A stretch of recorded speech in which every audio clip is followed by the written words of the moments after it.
TV और आप देख रहे हैं एनडीटीवी मध्य प्रदेश छत्तीसगढ़। मैं हूं आपके साथ अमृत तिवारी। रामनवमी के अवसर पर अयोध्या में राम मंदिर में भव्य कार्यक्रम का आयोजन किया गया, जिसमें रामलला का सूर्य तिलक खास रहा। ठीक 11:58 से 12:02 तक सूर्य की किरण सटीक तरीके से रामलला के ललाट पर पड़ती नजर आई।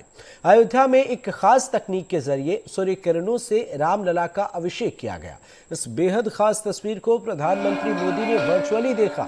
रामलला की प्राण प्रतिष्ठा के बाद ये पहली रामनवमी थी, इसलिए जोरदार तैयारियां की गई थी। भगवान राम का सूर्य तिलक विज्ञान की तकनीक के जरिए किया गया और इसके लिए पहले ट्रायल भी किए गए। जिस वक्त ये सूर्य किरणें रामलला के माथे पर पड़ रही थी, उस वक्त मंदिर में कोई दूसरी रोशनी नहीं आ रही थी। ऐसे में सूर्य की रोशनी का उनके माथे पर पड़ना एक अद्भुत अनुभव जैसा था। करीब 4 मिनट तक रामलला के ललाट पर सूर्य किरणें पड़ी, जैसे सूर्य किरण से उन्हें तिलक लगाया गया। 2 तस्वीरें आपको दिखा रहे हैं। पहली तस्वीर अयोध्या रामलला के ललाट पर देखिए, खास तकनीक के जरिए सूर्य किरणों को पहुंचाया गया करीब 4 मिनट तक और ये बेहद खास तस्वीरें नजर आई। दूसरी तस्वीर, देश के प्रधानमंत्री नरेंद्र मोदी तमाम कार्यक्रमों में व्यस्त रहने के बावजूद वे ये सीधी तस्वीर देखते हुए नजर आए हैं। तो ये तस्वीरें खास हैं, आपको दिखा रहे हैं।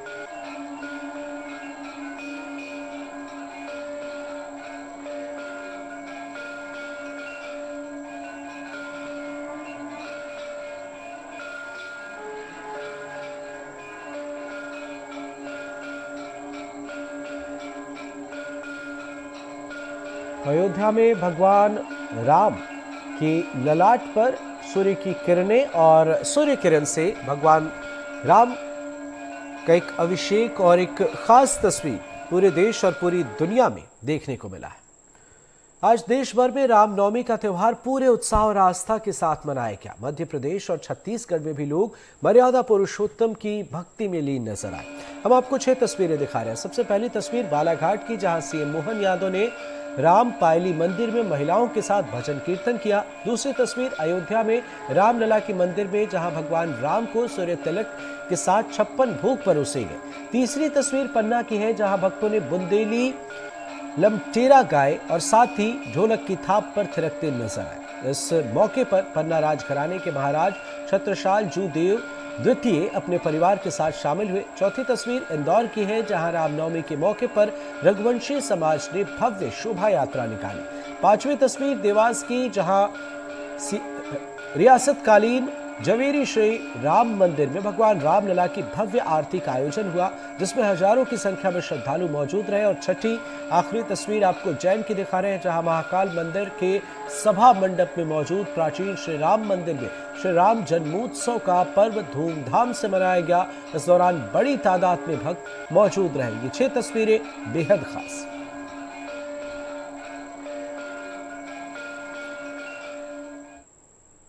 और इस बीच भिंड से अहम खबर, जहां देवाशीष जरारिया को बीएसपी से टिकट मिला है। भिंड में कांग्रेस की मुश्किलें बढ़ा सकते हैं देवाशीष। कांग्रेस से नाराज देवाशीष ने एक वीडियो भी जारी किया था और ये एक अलग तस्वीर इन तमाम सियासत की चीज़ों के बीच में निकलकर सामने आई है, जहां उन्हें बीएसपी से टिकट मिल गया है और मायावती के साथ उनकी तस्वीर आप देख सकते हैं। भिंड से अहम खबर, देवाशीष जरारिया को बीएसपी से टिकट मिल गया है। कांग्रेस नेता इससे पहले तक कहे जा रहे थे, अब बीएसपी नेता कहे जाएंगे। देवाशीष जरारिया ने कांग्रेस छोड़ दी और बीएसपी का दामन थाम लिया। कांग्रेस से उन्हें टिकट नहीं मिलने की वजह से वे नाराज थे। सीनियर लीडर्स पर धोखे का आरोप उन्होंने लगाया था और ये भी कहा था कि मेरी राजनीति को खत्म करने की कोशिश हुई है। और इस नाराजगी के साथ ही उन्होंने देवाशीष जरारिया ने कांग्रेस पार्टी छोड़ दी। इधर दूसरी तस्वीर निकलकर सामने आती है, जहां बीएसपी से देवाशीष जरारिया को टिकट मिलता है और मायावती के साथ उनकी तस्वीर भी नजर आती है। बड़ी बात क्या है, तो वो ये है कि कहा जा रहा है कि अब भिंड में लोकसभा चुनाव में एक त्रिकोणीय मुकाबला भी देखा जा सकता है। देवाशीष जरारिया कितना फर्क डालेंगे, समझते हैं। हमारे सहयोगी इजहार खान हमारे साथ फोन लाइन पर जुड़े हुए हैं। इजहार, देवाशीष जरारिया ने कांग्रेस छोड़ी और इधर एक नई तस्वीर नजर आ रही है, मायावती के साथ उन्हें टिकट मिल गया है। क्या कहेंगे आप? कहा जा रहा है कि त्रिकोणीय मुकाबला यहां देखा जा सकता है, क्या वाकई कुछ इंपैक्ट पड़ेगा?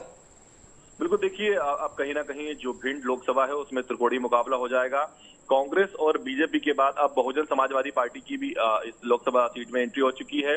देवाशीष जरारिया जो 2019 में लोकसभा प्रत्याशी थे कांग्रेस की ओर से, 2024 में जब उन्हें टिकट नहीं दिया गया तो उन्होंने नाराजगी जताई, पहले इस्तीफा दिया और फिर कुछ समय बाद ही उनकी मायावती के साथ एक फोटो दिखाई दी, जिसको उन्होंने खुद सोशल मीडिया पे पोस्ट करते हुए बताया कि अपनों ने मुझे अपनी मदद दी है। और उसके बाद ही जमात बहुजन समाज पार्टी द्वारा उनको अपना प्रत्याशी बनाया गया। बाकायदा उनका एक पत्र जारी किया गया जिसमें बताया गया कि जो ये भिंड विधानसभा लोकसभा है, यहाँ से देवाशीष जरारिया को अपना प्रत्याशी बनाया जाएगा। तो कहीं ना कहीं अब त्रिकोणीय मुकाबला हो गया है। और इसमें एक तरफ से कहा जाए तो जो कांग्रेस के प्रत्याशी हैं फूल सिंह बरैया, कहीं ना कहीं उनकी मुश्किलें बढ़ गई हैं, क्योंकि देवाशीष जरारिया जिन्होंने पिछली बार का लोकसभा चुनाव कांग्रेस से लड़ा था और कहीं ना कहीं एक बहुत बड़ा कांग्रेस का वोट बैंक उनके साथ था, अब जब वो बहुजन समाजवादी पार्टी की तरफ से चुनाव लड़ेंगे तो ऐसा अंदाजा लगाया जा रहा है कि वो वोट बैंक उनके साथ बहुजन समाज पार्टी के खाते में चला जाएगा, जिसका नुकसान कांग्रेस को होगा। अब देखने वाली बात ये होगी कि जो कांग्रेस के प्रत्याशी फूल सिंह बरैया हैं वो इस डैमेज को कैसे कंट्रोल कर पाते हैं। जी बिल्कुल इजहार, चलिए मान लेते हैं त्रिकोणीय मुकाबला यहां देखने को मिलेगा, पर लंबे वक्त तक देवाशीष जरारिया कांग्रेस में रहे तो उनके साथ एक जो टीम उन्होंने बनाई या एक कैडर के तौर पर हम जिसे जानते हैं, तो क्या नेताजी के बीएसपी में चले जाने से पहले के जो सहयोगी हैं क्या वे भी बीएसपी की तरफ मुड़ जाएंगे, या यहां पर अब बीएसपी की तरफ से जो सहयोग मिला वो मिला, कांग्रेस वाले जो थे वो कांग्रेस की तरफ ही रहेंगे? देखिए, जिस तरह से देवाशीष जरारिया रिएक्ट कर रहे हैं, कहीं ना कहीं उससे साफ तौर पर लग रहा है कि जो उनके खास समर्थक थे, जो उनके साथी थे, जिन्होंने 2019 लोकसभा चुनाव में उनकी मदद की थी, वो भी अब जो है बहुजन समाजवादी पार्टी ज्वाइन कर लेंगे और देवाशीष जरारिया के साथ कंधे से कंधा मिलाकर उनकी चुनाव में मदद करेंगे। हालांकि आने वाले कल में परसों में ये पता चल पाएगा कि देवाशीष जरारिया जिन्होंने बहुजन समाज पार्टी ज्वाइन की, फिर उन्हें बहुजन समाज पार्टी ने अपना प्रत्याशी बनाया, अब उनके साथ कौन कौन कांग्रेस नेता और कार्यकर्ता, विशेषकर जो भिंड लोकसभा के कौन कौन नेता कार्यकर्ता उनके साथ जाते हैं। जी बिल्कुल, तो कहीं ना कहीं मुकाबला बेहद दिलचस्प हो गया है। बहुत बहुत शुक्रिया इजहार, नजर बनाए रखिएगा, आगे भी आपसे अपडेट लेंगे। फिलहाल बहुत बहुत शुक्रिया। उज्जैन में पुलिस ने एक कुख्यात बदमाश का जुलूस निकाला है। दरअसल आरोपी धर्मेंद्र गहलोत ने अंकपात मार्ग पर दो भाइयों पर चाकू से हमला कर दिया था। तस्वीरें आपको दिखा रहे हैं, देखिए धर्मेंद्र गहलोत के इस हमले का वीडियो सामने आया। इस वीडियो में आरोपी धर्मेंद्र गहलोत चाकू से हमला करता हुआ नजर आ रहा है। हमले के बाद पीड़ित पक्ष ने पुलिस में शिकायत की, जिसके बाद पुलिस ने आरोपी की गिरफ्तारी कर ली और जुलूस निकाला। ये जुलूस की तस्वीरें हैं, कान पकड़े हुए आरोपी को पुलिस ले जा रही है। देखिए पुलिस रिकॉर्ड के मुताबिक धर्मेंद्र गहलोत आदतन अपराधी है और जेल से छूटने के बाद उसने दो भाइयों पर हमला किया है, जिसके बाद ये एक्शन प्रशासन की तरफ से नजर आया।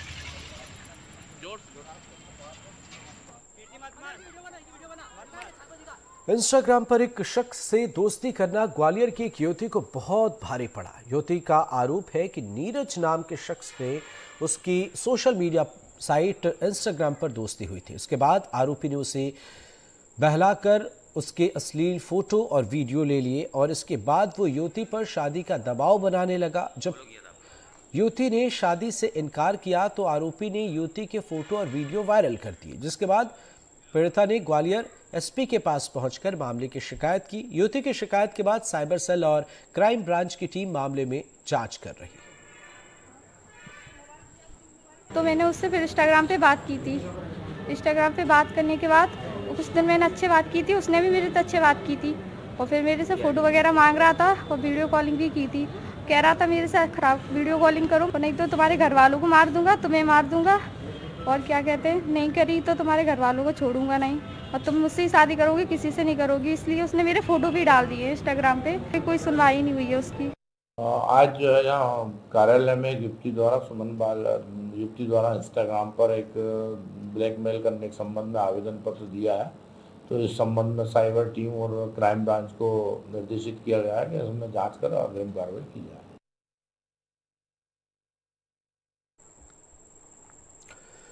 मध्य प्रदेश के बालाघाट में पहले चरण में मतदान होना है। 19 अप्रैल को होने वाली वोटिंग से पहले बालाघाट में जगह जगह फोर्स की तैनाती की गई है। फोर्स की संख्या बढ़ाई गई है और साथ ही सघन चेकिंग अभियान चलाए जा रहे हैं। सारे पोलिंग बूथ की जांच और सुरक्षा के इंतजाम कर दिए गए हैं। साथ ही सीमाओं पर सुरक्षा बलों और पुलिस की तैनाती बढ़ा दी गई है। बालाघाट एसपी ने कहा है कि निष्पक्ष और शांतिपूर्ण चुनाव कराने के लिए हर जरूरी कदम उठाए जा रहे हैं।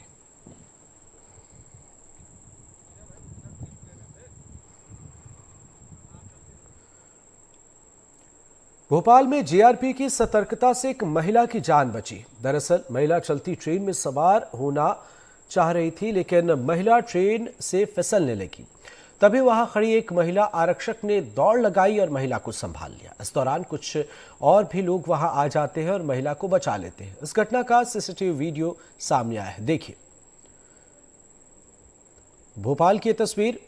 सतर्कता सबसे जरूरी है, सावधानी हटी दुर्घटना घटी। अगर आप जल्दबाजी में हैं तो रुक जाइए, अपने जान को दांव पर मत लगाइए।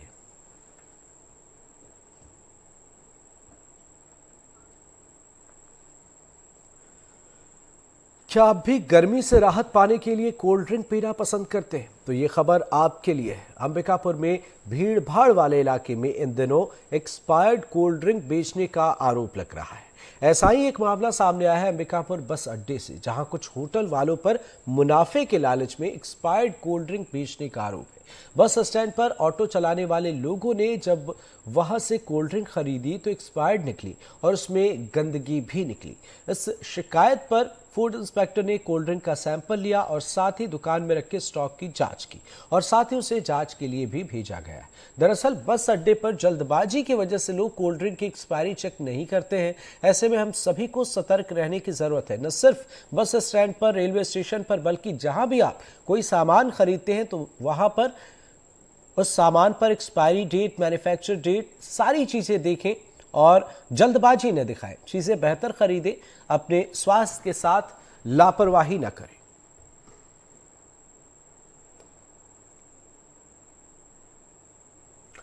इंदौर फायर सेफ्टी की विदिशा में कलेक्टर आशीष सिंह ने बड़ा एक्शन लिया है और यहां पर पलासिया के एक बड़े शॉपिंग मार्केट नवनीत प्लाजा को सील किया गया है। फायर सेफ्टी की जांच में अनियमितताएं मिली थी, इसके लिए नोटिस दिए गए। नोटिस के बाद व्यवस्था में सुधार हुआ हालांकि, और इसके बाद नवनीत प्लाजा सील करने के बाद अब कई और बिल्डिंग पर कार्रवाई होने की बात यहां पर सामने आ रही है। तो ये इंदौर की आपको तस्वीर दिखा रहे हैं और एक्शन की जानकारी मिली है। कलेक्टर आशीष सिंह ने यहां पर एक्शन लिया है। नवनीत प्लाजा को सील किया गया है। सेफ्टी जांच में अनियमितताएं मिली थी, जिसके बाद यह एक्शन प्रशासन की तरफ से लिए गए।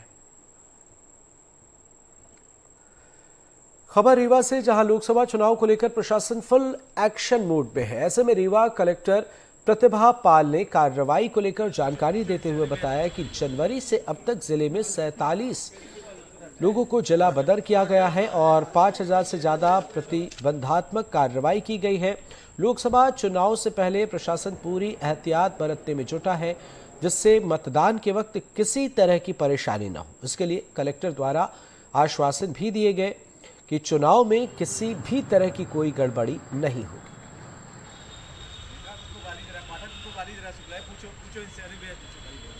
चुनाव की गतिविधियों को लेकर के लगातार ऐसे लोगों का चिन्हांकन किया जा रहा है जो सामाजिक रूप से ऐसे काम करते हैं जो असामाजिक होते हैं और लोगों के लिए अशांति का कारण बनते हैं। ऐसे लोगों का आइडेंटिफिकेशन जारी है। साथ ही एक ये भी आशंका रहती है कि ऐसे लोग मतदाताओं को प्रभावित करने की कोशिश भी कर सकते हैं, इसीलिए लगातार जिला बदर की कार्रवाइयाँ की जा रही हैं। अब तक जो जनवरी माह से आज दिनांक तक की जो कार्रवाई है, लगभग ऐसे 47 लोगों को आइडेंटिफाई किया गया है और उनको जिला बदर किया गया है। तो कुल मिलाकर के जिन लोगों के खिलाफ प्रतिबंधात्मक कार्रवाइयाँ हुई हैं वो कानून व्यवस्था का पालन करें और कोई भी ऐसा व्यक्ति यदि आइडेंटिफाई होता है जो कहीं भी शांति भंग करने की जिनसे संभावना रहती है, शांति भंग करने का प्रयास करेंगे, तो ऐसे लोगों के खिलाफ हम लोग कड़ी कार्रवाई।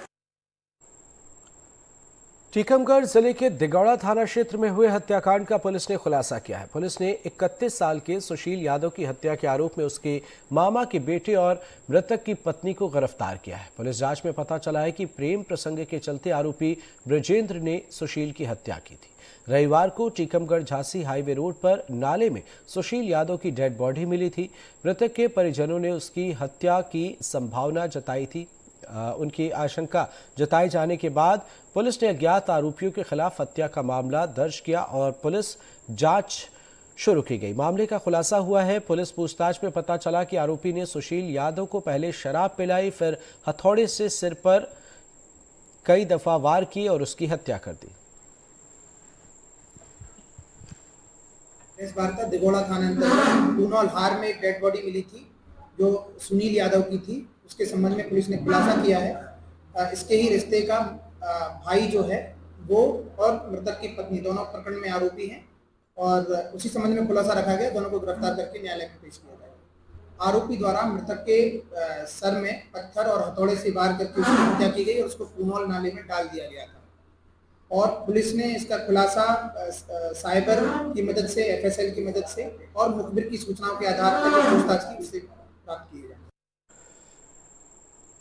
अशोकनगर जिले के मंगावली में चंदेरी रोड स्थित लोधी एंड कंपनी में GST ग्वालियर की विजिलेंस टीम ने छापेमारी की कार्रवाई की और एक साथ दुकान और घर पर ये छापेमारी की गई। अधिकारियों की टीम ने दस्तावेजों को खंगाला और अहम जानकारियां हासिल की। साथ ही दुकान को भी सील कर दिया गया। प्रारंभिक जांच में ये टैक्स चोरी का मामला बताया जा रहा है।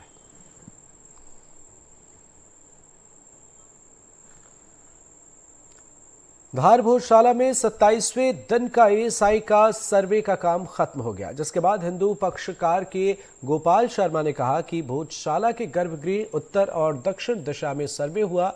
कुछ ऐसे अवशेष निकले हैं जो भोजशाला में आक्रमण की दास्ता बयां कर रहे हैं। किस तरह से भोजशाला को तोड़ा गया, जांच में सच सामने आ जाएगा। वही मुस्लिम पक्षकार का कहना है कि सर्वे की गति 27वें दिन धीमी रही। रामनवमी की वजह से आधे दिन के बाद मजदूर वापस चले गए। 2 दिन पहले जहां से गौतम बुद्ध की मूर्ति निकली थी वहां और पिछले हिस्से में खुदाई की गई। इसमें सर्वे में कई चीजें ऐसी अवशेष प्राप्त हुए हैं जो भोजशाला पर आक्रमण की दास्ता कह रहे हैं। निश्चित ही जो निकले वो अवशेष वो जांच का विषय तो है ही सही, क्यों काहे के है वो सर्वे टीम बताएगी।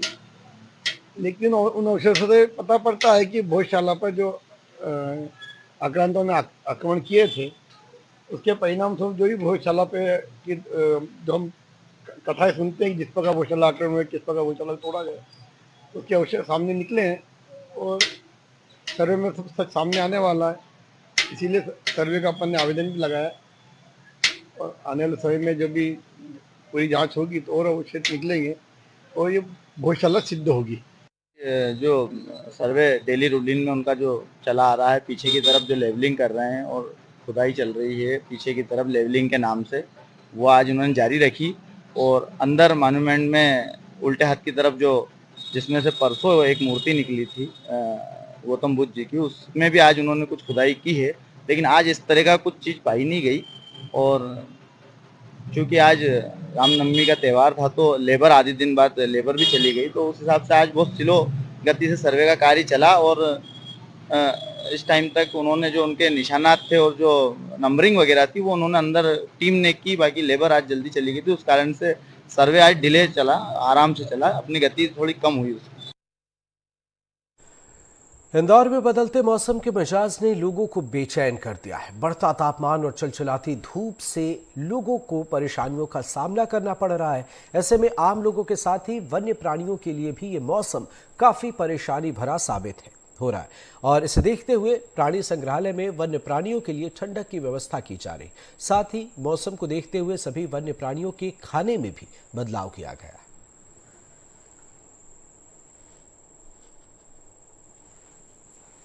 जो मेन फोकस हमको लोगों को करना पड़ता है उसमें रेप्टाइल्स से मेनली होता है, उनको ज़्यादा ध्यान देने की पड़े, क्योंकि ये कोल्ड ब्लडेड एनिमल होने के कारण अपनी बॉडी का टेम्परेचर मेंटेन नहीं कर पाते।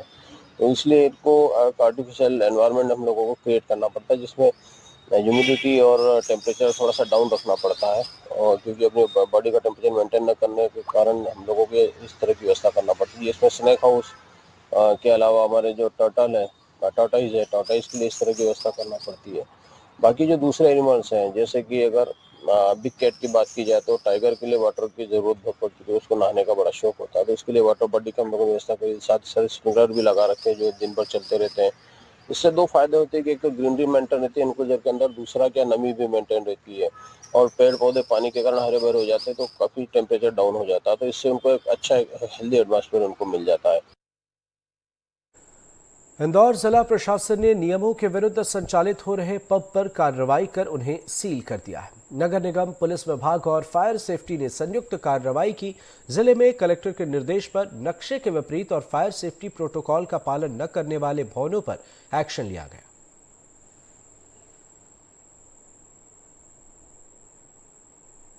मानकों को लेकर के जांच की जा रही है ताकि आमजनों की सुरक्षा हो, इसी के लिए कार्रवाई की जा रही है। इसमें पहली चीज ये कि जो परमिशन दी है नगर निगम की टीम है, फायर टीम है, पुलिस की टीम है, राजस्व की टीम है, जिससे मेजरमेंट जो मानक रहते हैं उसके आधार पे अनुमति और सेफ्टी प्रिकॉशन को दृष्टिगत रखते हुए इन स्टैंडर्ड मानकों के अनुसार जांच की जाती है। इनको विधिवत नोटिस पूर्व में जारी किए गए थे और उस नोटिस के उनमें कोई सुधार की स्थिति नहीं दिखी गई है परिसर में, और उसी के अंतर्गत आम जनों की सुरक्षा को दृष्टिगत रखते हुए कार्रवाई की।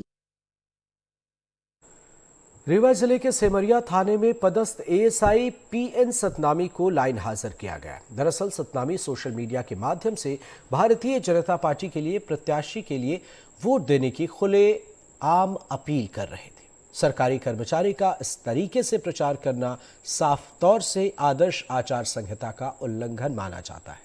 एएसआई सतनामी ने एक ऐसी पोस्ट शेयर की जिसके बाद हड़कंप मच गया। पोस्ट वायरल होते ही पुलिस कप्तान विवेक सिंह ने सेमरिया थाने में पदस्थ एएसआई पीएन सतनामी पर जांच करते हुए उन्हें तत्काल लाइन हाजिर कर दिया। पोस्ट में लिखा हुआ था कि बेहतर लोकतंत्र के लिए वोट जरूर करें और सांसद जनार्दन मिश्रा को वोट देकर बीजेपी को पुनः विजयी बनाएं। अब मामले में विभागीय जांच जारी है।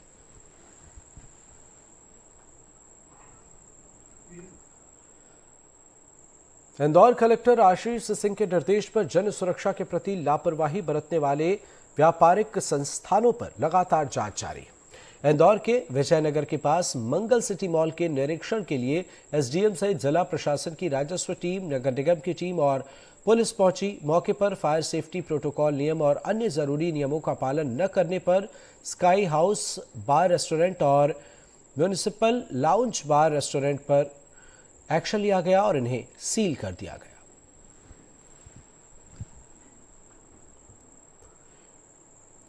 श्योपुर में मजदूरों से भरा हुआ ट्रैक्टर ट्रॉली तेज रफ्तार की वजह से हाईवे पर अनियंत्रित होकर पलट गया। इस हादसे में ट्रॉली में सवार मजदूरों को चोटें आई हैं। हादसा देहात थाना इलाके के श्योपुरी हाईवे का है। इस हादसे में 3 बच्चों समेत 1 दर्जन लोगों को चोटें आई हैं, जिन्हें श्योपुर के जिला अस्पताल में इलाज के लिए भर्ती कराया गया।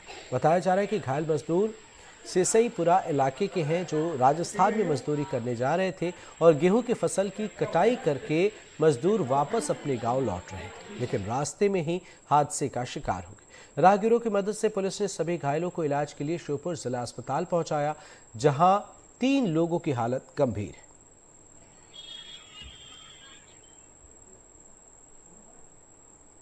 पानी की किल्लत से जूझ रहे डिंडौरी के देवरी गांव के ग्रामीणों ने चक्का जाम किया। ग्रामीणों ने नेवसा मार्ग पर खाली बर्तन रखकर चक्का जाम किया। ग्रामीणों का कहना है कि घरों में नल जल योजना के तहत नलों के कनेक्शन होने के बावजूद उन्हें पानी नहीं मिल रहा। ग्रामीणों ने पीएचई विभाग पर मनमानी और लापरवाही के आरोप लगाए।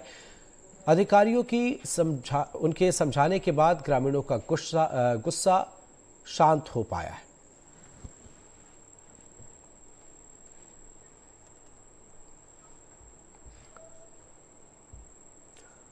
और इसी के साथ इस बुलेटिन में फिलहाल इतना ही। बाकी खबरों के लिए आप देखते रहिए एनडीटीवी मध्य प्रदेश छत्तीसगढ़। नमस्कार।